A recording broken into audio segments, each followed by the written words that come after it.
So today we're drawing Kamani, one of my original characters. Definitely my original character that I draw the most. And yeah, let's get started. I already did adjusting the picture, because I always take a picture of the paper, the original sketch, and then I put that on Krita. So I already made the base layers, like just a background layer for underneath the paper when I make the paper layer invisible to check if my line art is correct. And already did a tiny bit of line art. I had to redraw one of the feet because I actually drew it the wrong way. You know how with hands and feet you have one right foot and one right foot and one left foot, one right hand, one left hand. Have to make sure they're drawn right, the thumb in the correct direction. So this video is basically the full process from line art to fully colored and shaded.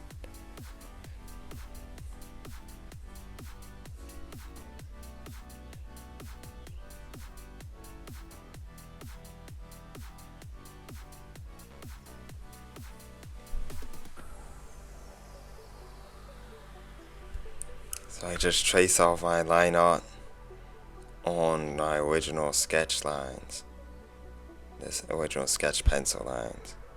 So the first part is just tracing over what I already drew, but digitally, so that when I color everything in, it will all be within the lines.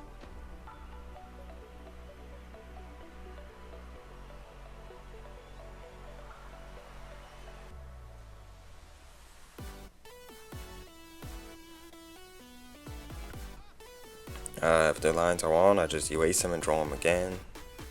All the line art I do on its own line art layer, of course. Don't want to do it on the same layer as the paper, otherwise you won't be able to erase the paper once you don't need it anymore. I have reference. That's what I'm following the pose from.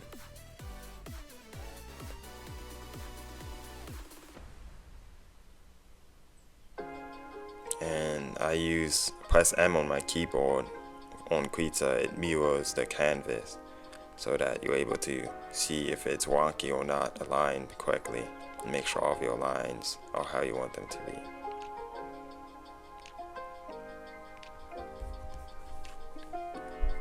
From the first moment I saw you, I knew I had to make you mine.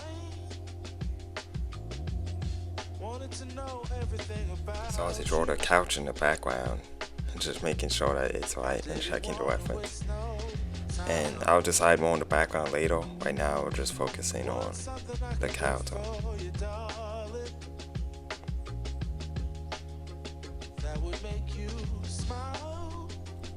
I haven't figured out how to just do the filter directly in Krita yet. It doesn't really align with the line art because they're on separate layers. There may be some type of way to figure it out, but I haven't figured it out yet. So I just use the selection tool to select an area, able to just, it's like the, I don't know the exact name of it, but a selection tool where you could just click and click, and until you fully click the loop and click the original line you were at, that's when it fully fills it in. Or you could just like double click and it'll go ahead and fill in the rest of the line.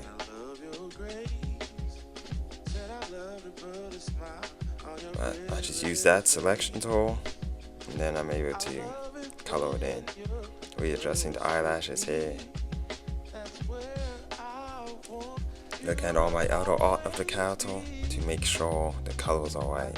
I just use the same colors I used before, because you know, skin color same, eye color, all of that.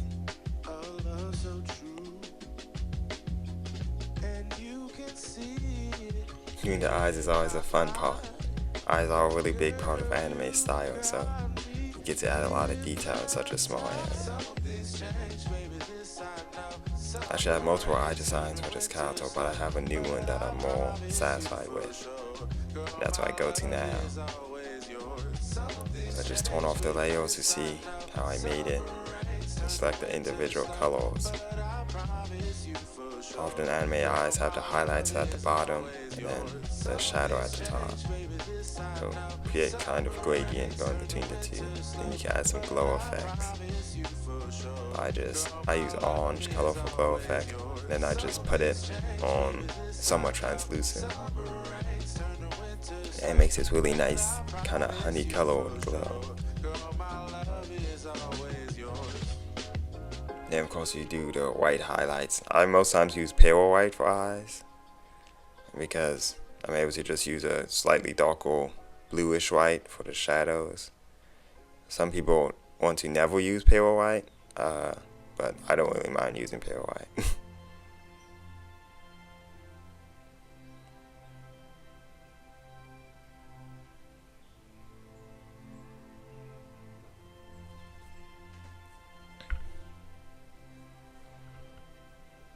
Does have any lines that need to be readjusted, I'm able to just select them and move them around. That's why I love Krita, everything's so customizable.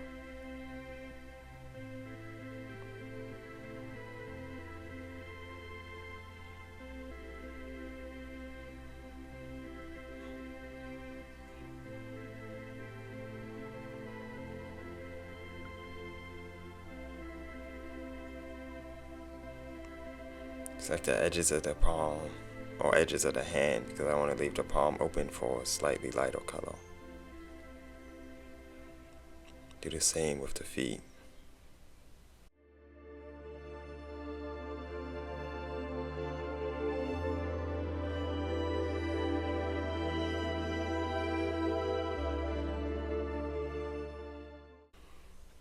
Now finally add the pale gray background behind the canvas so that I could see all the colors on top of it. And that's always on a separate layer. And most times you keep all colors on separate layers and all similar colors on different layers. Like I keep all the tan on the same layer, all the skin on the same layer, all the gold on the same layer, all the blue on the same layer. Some things, even if they're not related, you can have on the same layer as long as they're not touching. Like I can have the colors of the mouth on the same layer as the white of the eyes.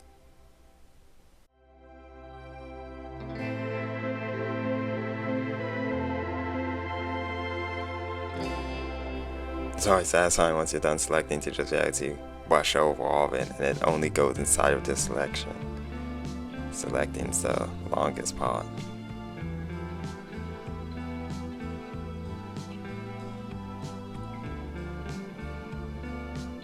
I kept readjusting this couch behind her because I wanted to figure out how to do it right, how to do the background. I don't know if I should do it kind of camera angle, kind of like the reference. But I'm not that advanced in trying to do all that yet, so in the end I made it simple.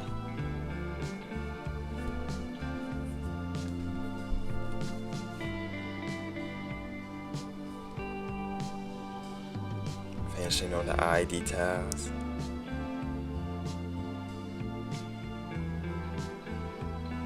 I like to use a circle tool to make perfect circles for the kind of iris part.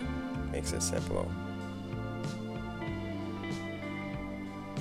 It's so satisfying once the eyes are complete.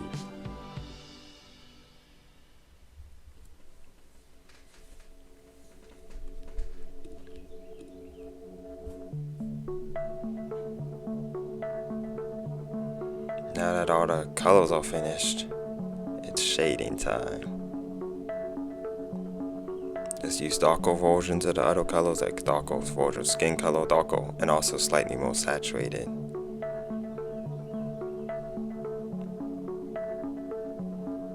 So shading, there's generally the shading, then there's the highlights, then there's blending, where you blend the two to make kind of a smooth effect. It all depends on the lighting you want. I always, most times, just do basic lighting. Shadows under the nose, maybe a little behind the eyes, like on the bottom sides of the arms, under the neck, or under the chin, on the neck.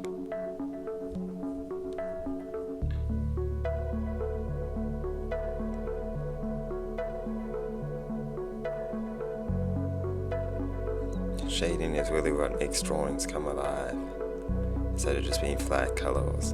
Shading adds depth. Gold is always fun to do because you just get highlights and you get gradually lighter as you go, and highlight in the center as a center strip across it. Then you get to just blend it all together, or you could originally just draw it with an airbrush and already be blended.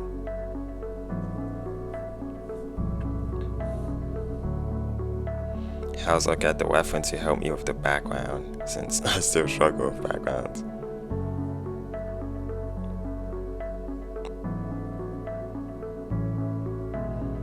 Tried seeing what they do. In the end, I decided to just go with my own thing, since I didn't have the same type of camera angle exactly.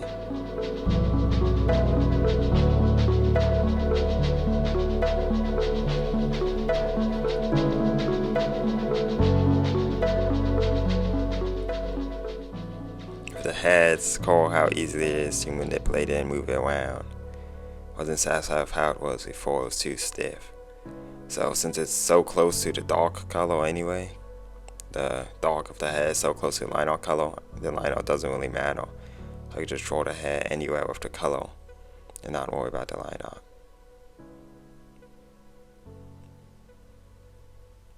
Okay, doing shading for the palms.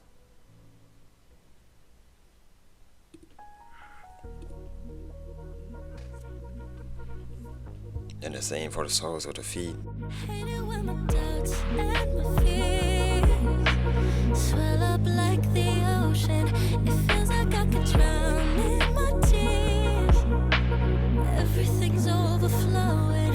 Scared that I won't get it right, get it right. My nerves are working overtime, overtime. Tell myself to calm down and breathe. Step out of the shadows into the fire. Don't be afraid to go out on a wire. Live in the moment, turn it louder. This is what you're made for. You just gotta be fearless. You just gotta be fearless. You just gotta be fearless. Going to other drawings to see the lighting details. I'm able to copy the lighting from my other drawings and then use some of the same colors. I want to kind of strong highlight on the side of her face here, so I was playing around with the colors.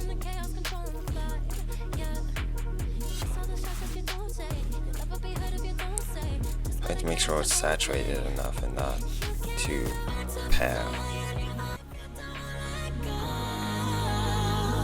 Step out of the shadows into the fire. Don't be afraid to go out on a wire. Live in the moment, turn it up louder. This is what you're made for. You just gotta be fearless. You just gotta be fearless.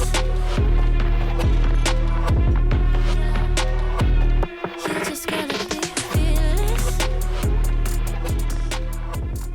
More shading and adjusting. You gotta adjust until you're satisfied.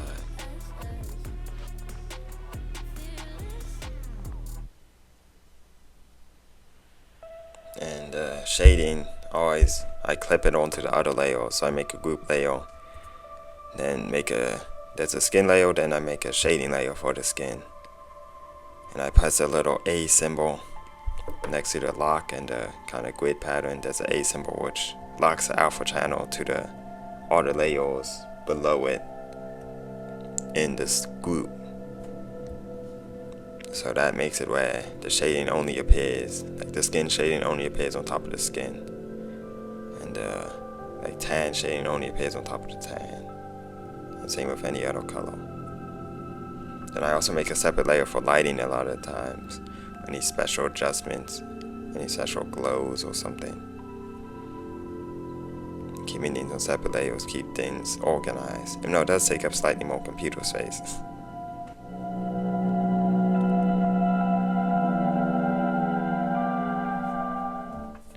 Blending the shadows of the blend or blur tool. this is always pretty fun. You know, sometimes I wonder, sometimes you don't always have to blend the shadows. It depends on what style you're going for. The more you blend the shadows, the more realistic lighting you get. The less you blend it, the more cartoonish lighting you get. Depends what I want to do, like cell shading or something slightly more realistic looking.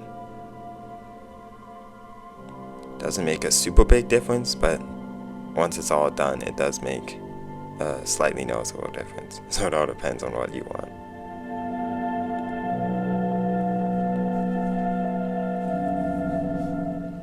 Really forgot to add now, so I added those at the last minute. Just made a new layer for it.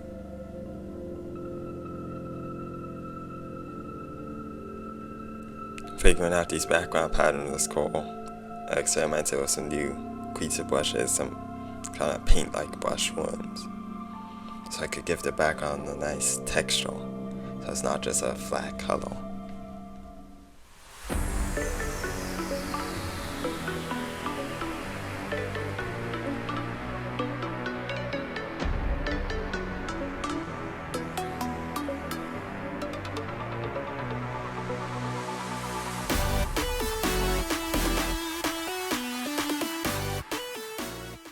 And there we have it, all done.